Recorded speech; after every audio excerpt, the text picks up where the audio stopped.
Hello friends, మన వైజాగ్లో అయోధ్య రామ మందిరం కట్టారు కదా బీచ్ రోడ్లో. సో ఈ రోజు అయితే మేము చూడడానికి వెళ్తున్నాము. ఈ వీడియోలో మీకు కూడా చూపిస్తాను, లాస్ట్ వరకు చూసేయండి. అయోధ్యలో ఎలా ఉంటుందో సేమ్ అలానే ఇక్కడైతే సెట్లా వేశారంట. దీనికైతే 2 crores అయ్యింది. ఇదైతే 45 days ఉంటుందంట. ఇంకెవరైనా చూడకపోతే వచ్చి చూసేయండి. వైజాగ్ వాళ్ళే కాకుండా చుట్టుపక్కల ఉన్న వాళ్ళు కూడా ఒకసారి వచ్చి చూసేయండి. మనం ఇప్పుడులో అయోధ్య వెళ్ళలేమనుకునే వాళ్ళైతే ఇదైతే బెస్ట్ అనమాట. త్వరగా వచ్చి చూసేయండి. ఆల్రెడీ ఒక 25 days అయిపోయినట్టుంది. సో మీరైతే మీ వీలుని చూసుకొని త్వరగా వచ్చేసేయండి. మీరు వచ్చేటట్లయితే నైట్ టైం అయితేనే రండి. వ్యూ అయితే చాలా బాగుంటుంది. లైటింగ్ ఎఫెక్ట్ అయితే మేమైతే డే టైంలో వచ్చాం కదా, అంత అయితే ఏమనిపించలేదు. బట్ బీచ్ అయితే చుట్టూ కూడా చాలా బాగుంది. ఇంకా లోపల అయితే దేవుడిని అయితే అసలు 5 నిమిషాలు కూడా చూడలేదు. టికెట్ మాత్రం 50 rupees ఛార్జ్ చేశారు. ఫోన్స్ కూడా అలౌడ్ లేదని చెప్పి మా ఫోన్స్ అయితే లాగేసుకున్నారు. యాక్చువల్గా మేము సండే వచ్చాం కాబట్టి కొంచెం క్లౌడ్ ఎక్కువగానే ఉంది.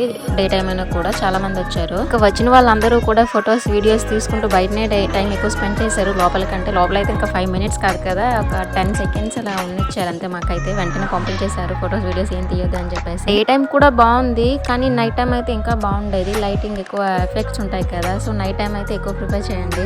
నైట్ అయితే 11 వరకు ఉంటుందంట. బయట టికెట్స్ తీసుకునేటప్పుడు లోపల చెక్ చేయరేమో అనుకున్నాము, బట్ లోపల కూడా చెక్ చేస్తున్నారు. ఎన్ని మంది లోపలికి వెళ్తున్నారు వాళ్ళు కౌంట్ చేసే పంపిస్తున్నారు. ఇంకైతే మనం గుడి లోపలికి వెళ్ళిపోతాం, వచ్చేసేయండి. సో ఇంకా ఫైనల్ గా మన రాముడి దగ్గరికి అయితే వచ్చేసాము. వీడియో అయితే తీయనివ్వలేదు. నేనైతే ఫోన్ అలా కిందకి పెట్టేసి వీడియో ఆన్ చేసి వదిలేసాము. సో అంత క్లారిటీగా ఉండదు.